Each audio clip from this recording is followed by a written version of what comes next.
Hi y'all, welcome back to my channel, and today we're going to be discussing the musical aesthetics of a Stanley Cup. The first thing I want to talk about are motifs. So again, these are just 1 to 2 second brief sounds that we've got going on. So one of the motifs I came up with was this. Just hitting the cup. You can hit it from lots of different places to get different timbres and quality of sound. Like here, it's more resonant, but when you hit it on the handle, that's plastic, it sounds more dead or maybe muted perhaps.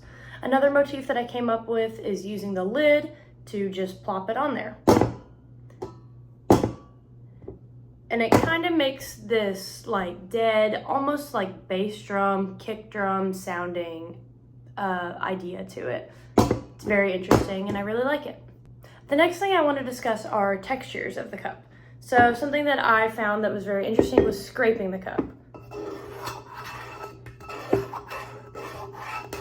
So you can scrape the cup on the outside, you can also scrape it on the inside.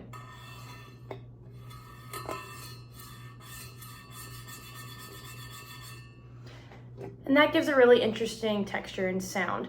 I find it, it's metallic because the cup is metal, obviously, but with the straw, or even if you want to do it with your finger, you can get a different loudness or quality of sound depending on what you're using to scrape it. For example, metal on metal would be much louder, whereas plastic on metal is not as loud. So the last thing I want to discuss now are gestures, which can stem from motifs. So as I explained, my motifs were simply hitting the cup, but a way that I would make a gesture with that same, motif is taking the inside of the cup and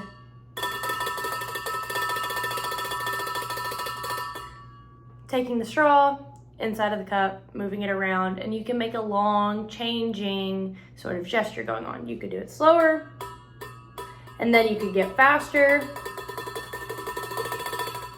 and it has a nice metallic ringing to it. So it rings, and depending on the speed of what you're playing it with, the straw, for example, like how fast or how slow you're going, you can have a different variety of is it clustered sound or is it more spread out, for example. I hope you guys enjoyed the video and thanks so much for watching.